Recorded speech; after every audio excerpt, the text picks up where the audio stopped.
aprovados, vamos lá para mais uma resolução de Química do Enem. Essa questão é uma questão do Enem de 2021. E ele diz o seguinte: o alcalômetro de Gay-Lussac é um instrumento destinado para medir o teor de álcool em porcentagem, volume por volume, de solução de água na faixa de 0 a 100, com divisões de 0,1. A concepção do alcalômetro se baseia-se no princípio de flutuabilidade de Arquimedes, semelhante ao funcionamento de um densímetro. A escala do instrumento é aferida a 20 graus Celsius, sendo necessária a correção da medida caso a temperatura da solução não esteja na temperatura de aferição. É apresentada parte da tabela de correção do alcalômetro com a temperatura. Então aqui nós temos a tabela. Observe que conforme a temperatura ela foi aumentando, nós tivemos uma diminuição nos valores, ele foi diminuindo, certo? A mesma coisa aqui embaixo, conforme foi aumentando a temperatura, os valores foram diminuindo.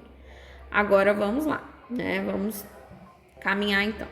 É necessária a correção da medida do instrumento, pois o aumento da temperatura promove. Então, nós vamos analisar a afirmativa correta. Mas antes de analisar, né, qual seria a afirmativa correta, o que é importante a gente associar, né? Com o aumento da temperatura, então, se aumenta a temperatura, o que vai acontecer? Vai acontecer uma dilatação do volume, porque a energia cinética vai ser aumentada, vai haver um espaçamento maior entre essas partículas gasosas. Pensando no sentido também que álcool é uma substância volátil, tá?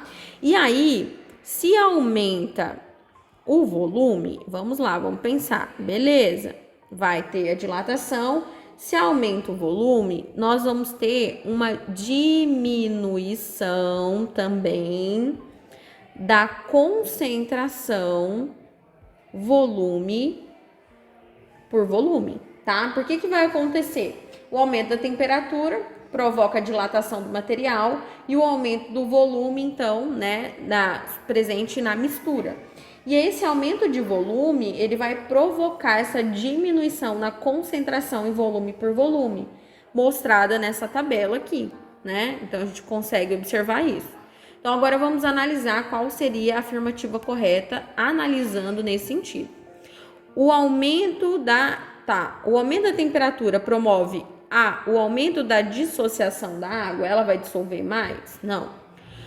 Esse aumento da temperatura aumenta a densidade da água e do álcool? Não, não falou que houve uma variação da densidade desses líquidos. C.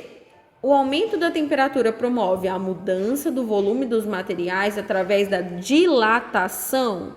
Sim, né? Nós temos um líquido volátil, conforme aumenta a temperatura, vai aumentar a dilatação. Conforme aumenta esse volume, vai diminuir a concentração volume por volume. Por isso que o gabarito correto dessa questão é a alternativa C, de certo. Um forte abraço, até a nossa próxima resolução de Química do Enem. Tchau, tchau!